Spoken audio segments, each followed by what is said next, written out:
Good day, time, my fuzzies, and welcome to a quick review of a game, movie, or TV show I just finished. All thoughts and feelings are my own and are just for fun, quick way to get out my feelings on what I just played or watched. So enjoy and don't take anything too seriously. Good day, time, my fuzzies, and welcome to a quick review of Home Alone 2, Lost in New York. As I usually do for these quick reviews, I give my thoughts and opinions while talking about different aspects of the movie, in this case, that I just watched. And have fun with it. So, overall for Home Alone 2, it's a pretty good sequel. I like the slapstick a lot better, as I've said while watching it. It was a lot more funny to me personally. I like Tim Curry, so that's always a plus. But yeah, a lot of it is just rehashing stuff from Home Alone 1. Like the Angel's Filthy Wings thing came back. Traps got bigger and better. Other things. There's been a few things. There is enough to make it its own thing, luckily. But, yeah. A lot of it does come down to, hey, the first movie did it, so let's us do it. But it doesn't make a bad experience at all. Like I said, it's still fun. The story is still good. The one thing is this movie does take a lot of liberties with, hey, the randomness of stuff that is happening is very random and weird to have occurred and whatnot. So there's a lot more luck to the whole thing than the first one. Like the sticky bandits now being at the back of the hotel, like I said. The one pigeon lady just happens to be in Central Park at night with Kevin, unless he told her about the plans.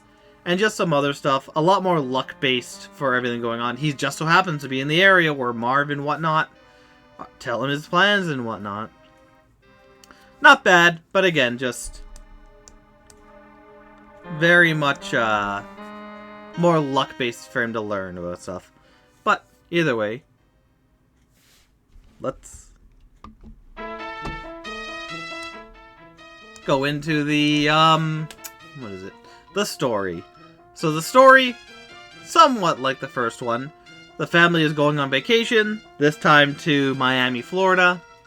But this time, luckily, even though the alarm goes off, though no one else can... Well, the dad unplugs the alarm clock to reset their specific alarm clock, but no one else in the house had alarm clocks set. Which is weird. Why would no one else do that? I know if I had to go somewhere, I'd have my own alarm in case someone doesn't get me in time. But that's just me. Maybe they'll depend on the father and mother to do everything. But anyways, after rushing out, they do get Kevin. But Kevin gets separated at the airport trying to get batteries. So while the family goes to Miami to Florida, he follows a random stranger who's wearing the exact same stuff his father's wearing from behind, and follows him to New York, where he gets a hotel. He goes for sightseeing. He sees the sticky bandits. He uses his dad's credit card to get into the hotel, and his dad's money to get a lot of stuff. And so, wet bandits, or sticky bandits in this case, who have escaped from prison, they tell him the plan that they have. As he gets away, he sets up a booby trap for them. Learns they're gonna take or steal from a children's hospital. He meets a scary person, just like the first one, in which he finds out she's not so scary, befriends her, and then he stops the sticky bandits from stealing from the toy store by throwing a rock through the window, setting off the alarm. They follow. A lot of good slapstick ensues, leading them to the park, where they almost shoot him. But then, said woman comes right back into it to save the day and save him. So, yeah, basically the story. A lot of things missing, but that's kind of the gist. The main plot points of what goes on. There's, of course, shenanigans, where they find out at the hotel he stole the card, so they're trying to track him down, but he escapes. His parents are in his whole family are in New York for the last portion of the whole movie. But, of course, not with him. And yeah, so overall for the story, although it does rehash a lot of what happened in the first one, like I said, the traps are really good. The slapstick is very on point in this one, just like the first one, but so much better. So much dirtier. So much more chaos happens. I love it. But beyond that, yeah, good story. Very fun. Gets what it needs to do done, which is the slapstick. And it's fun all the way through. I enjoyed it. And then you have the characters. And for this one, a lot of the characters are the same. Kevin is still kind of his bratty, charming self to get what he needs to get done. And convince people like, yeah, I might be a kid, but I'm just here with a father. I'm not alone. And whatnot. His siblings are kind of the same. Parents, kind of the same. And whatnot. Not much to change, just pushing forward with everything to get the story going. And the Sticky Bandits, who were previously the Wet Bandits, Harry and Marv. Same thing, just trying to be bad. Not afraid to kill a kid, again, and do bad. Yeah. But new introducing into this one is Tim Curry as the head of the One Hotel brand. There's a lady there who is the receptionist who's also intrigued with the story of what's going on. And Rob Schneider playing a chauffeur. Chauffeur? I don't know. Bagman. Or whatever it is. The name escapes me. And together they are funny.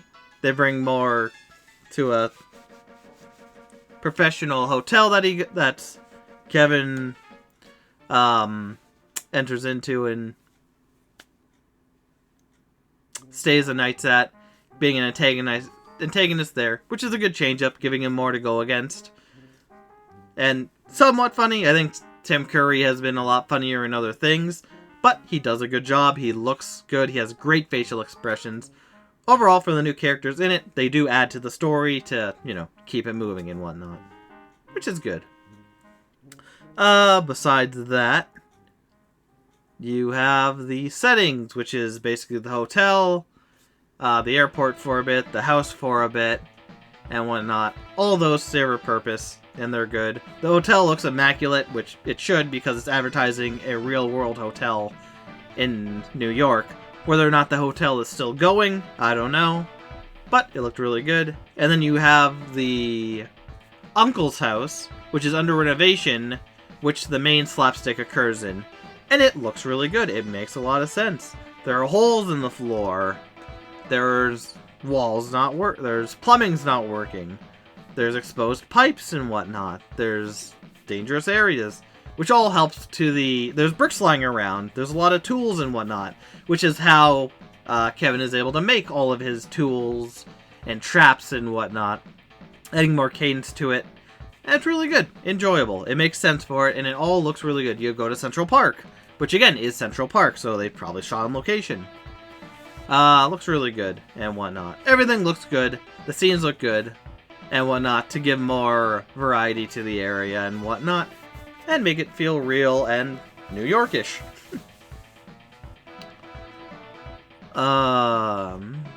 Besides that, after that, I guess I don't have much to say because the movie is good, but it is very much, here's what's going on, here are the characters, all a means to an end, and it is a good end.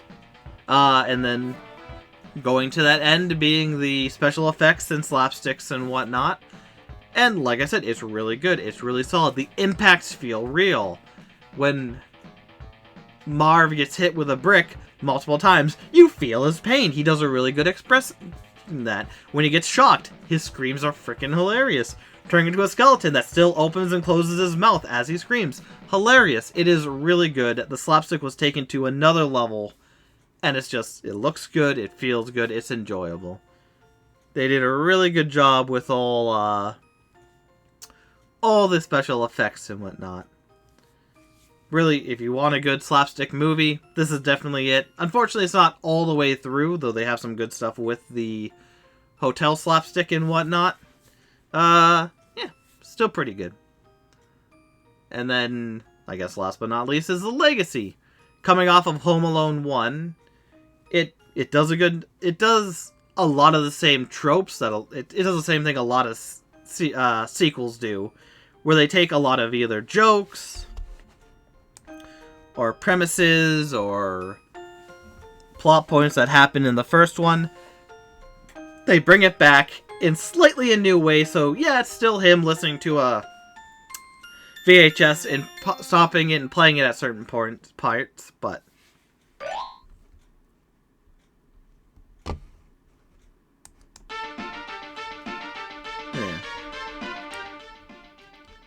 It's still enough to be interesting and good. It does stand out on its own. Like I said, I think the slapstick is a lot better. Marv and Harry's reactions are a lot better. The characters are kind of the same, means to an end, but still get you there and are fun. The setting's really good and nice and gives a lot to the slapstick and what goes on. You get a lot of the views from New York, some areas that are there, landmarks, and some that were there that aren't there anymore, unfortunately. But yeah, overall, in conclusion, the story just gets you to the slapstick, which is the main thing, but everything kind of makes sense, though a lot of it is a lot more luck-based. The characters, again, means to an end, but they're fun characters. I enjoy them. I would love to see the Wet Bandits again in something, though it's been years and years, so I unfortunately doubt that. Which is a shame. The sets look nice and whatnot, and everything, slapstick, special effects, everything looks really well done. It's really good, everything hits hard, it feels like they're actually getting hurt, and that's what you want from a slapstick movie. And it makes for a really good movie that does stand on its own. It's not too dull, it has some good things, it has its own unique spins to it, while also bringing back some things in a different way. Overall, really well done. I do recommend the movie if you haven't seen it, which you should. I've already watched it, so watch along with me. But, either way, I'm gonna leave this here, so thank you, my Fuzzers, for watching, and I'll see you next anytime. Take care.